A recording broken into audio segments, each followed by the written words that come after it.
Moral story. Once upon a time, there lived a sparrow and a crow on a big tree. एकदा एक चिमणी आणि एक कावळा मोठ्या झाडावर राहत होते. They were good friends and shared the tree happily. ते दोघे चांगले मित्र होते आणि आनंदाने झाड शेअर करत होते. One day, the weather became very cold. 8 दिवस खूप थंडी पडली.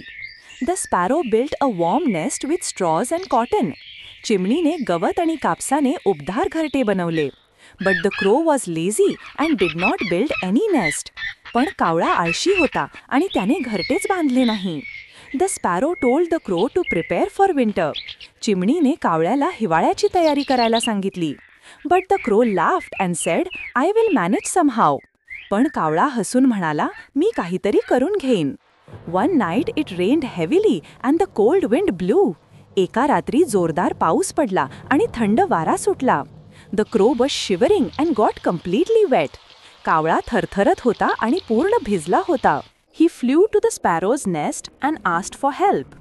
तो चिमणीच्या घरट्याकडे गेला आणि मदतीची विनंती केली. The kind sparrow gave him some space in her nest.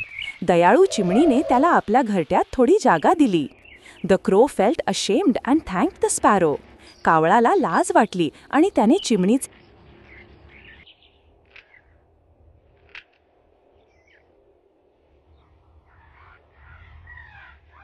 He built his own nest and never laughed at others again.